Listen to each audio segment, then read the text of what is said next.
जय हिंद दोस्तों। आपका अपने YouTube चैनल क्रैक एसएससी में स्वागत है। सो गाइज, आज के इस वीडियो में देखने वाले हैं जो आपका CRPF ट्रेडमैन्स 2023 में जो न्यू वैकेंसी आई है, जिसका एग्जाम 1 से 13 जुलाई के बीच होने वाला है, उसके लिए टॉप मोस्ट इंपॉर्टेंट क्वेश्चंस को इस वीडियो में डिस्कस करने वाले हैं। और मैं आपको 100% गारंटी देता हूं कि आपके CRPF ट्रेडमैन्स 2023 के एग्जाम में यहाँ से प्रश्न जरूर पूछे जाएंगे।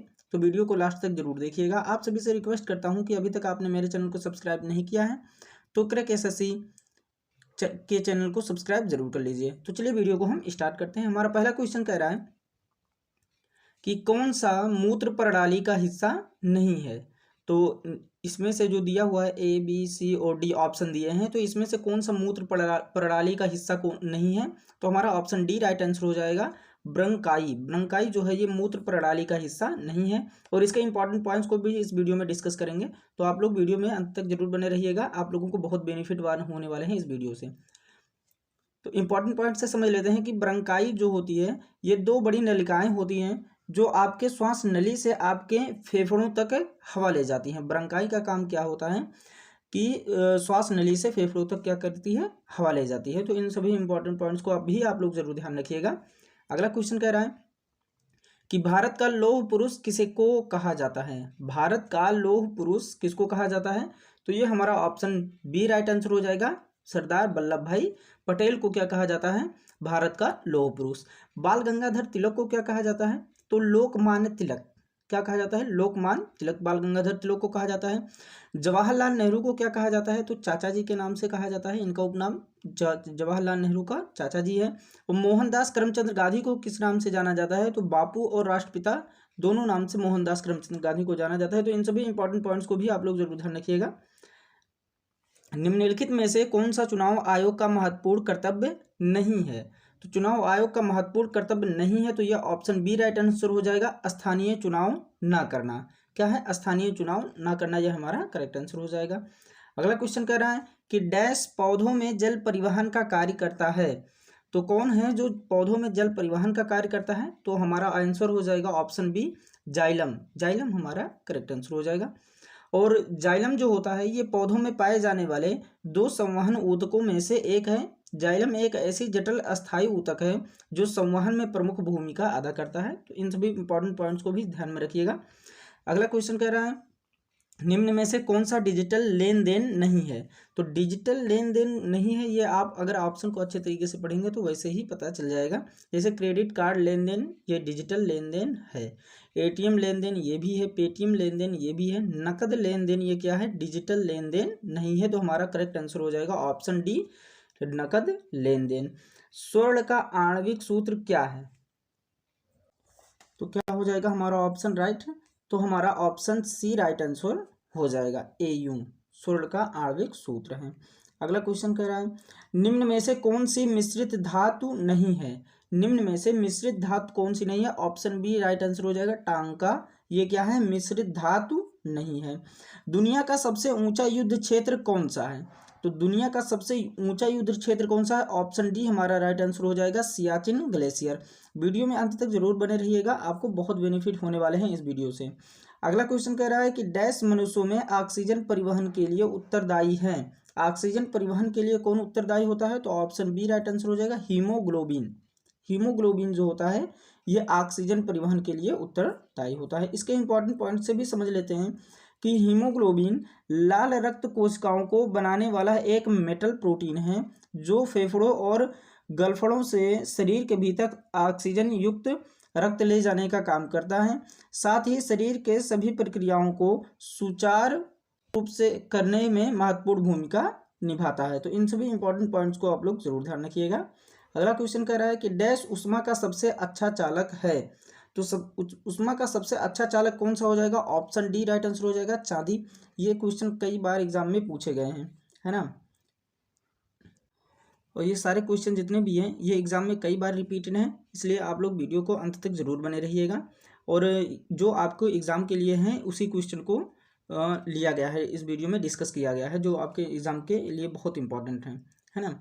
अगला क्वेश्चन कह रहा है कि केरल में फसल की कटाई पर कौन सा उत्सव मनाया जाता है। केरल में फसल की कटाई पर कौन सा उत्सव मनाया जाता है, तो ऑप्शन डी राइट आंसर हो जाएगा। ओणम। ओणम जो है ये केरल में फसल की कटाई का उत्सव मनाया जाता है। और भी लोहड़ी और पोंगल और बैसाखी के बारे में भी देख लेते हैं। तो लोहड़ी उत्सव कब मनाया जाता है?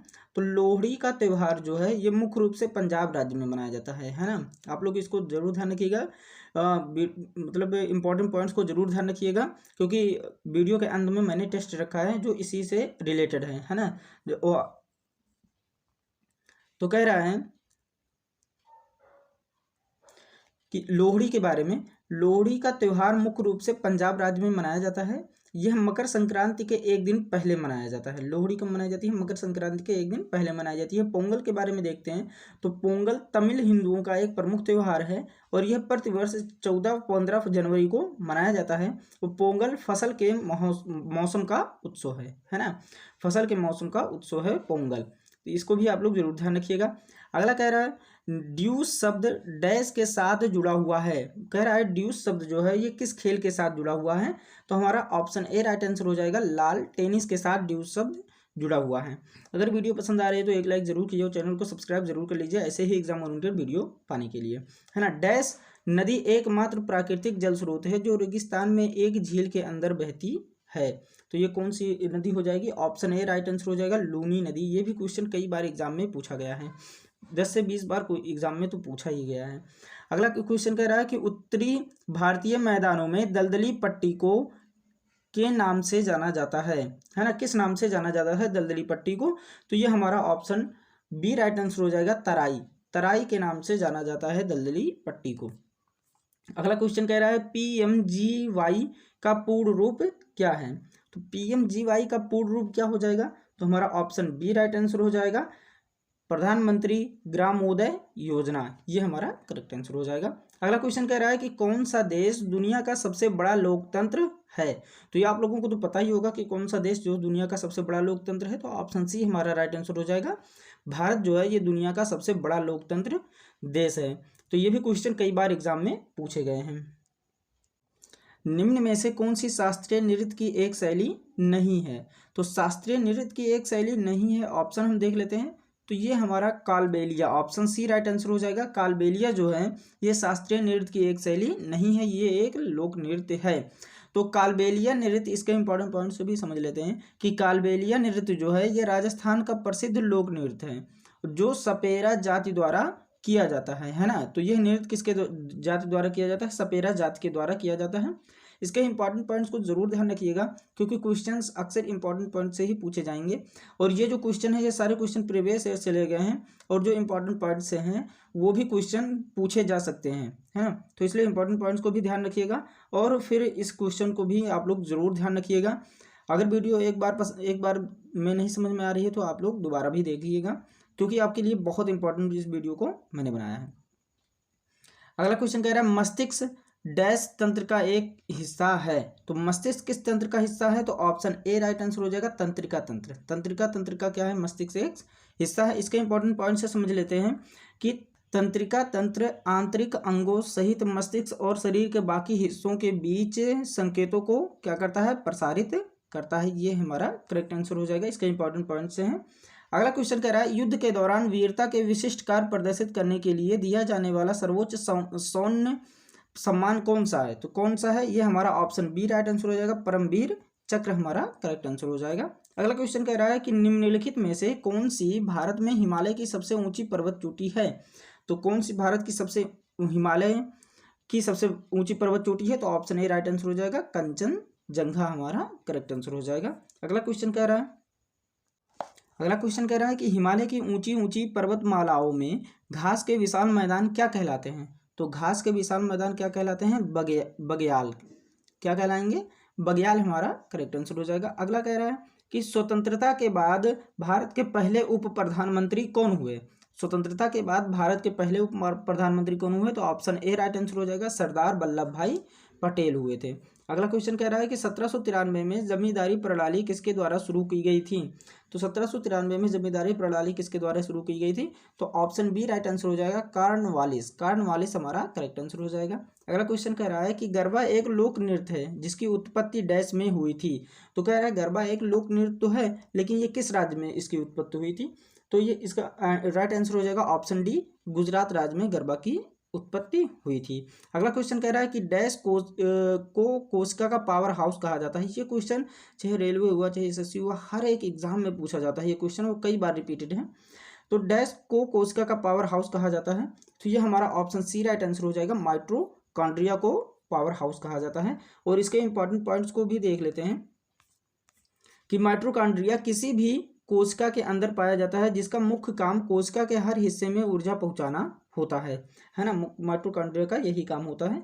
और अगर वीडियो पसंद आ रही हो तो एक लाइक जरूर कीजिए, चैनल को सब्सक्राइब कीजिए और कमेंट करके बताइए कि आपको ये वीडियो कैसी लगी, और अपने दोस्तों तक शेयर जरूर कीजिएगा, है ना।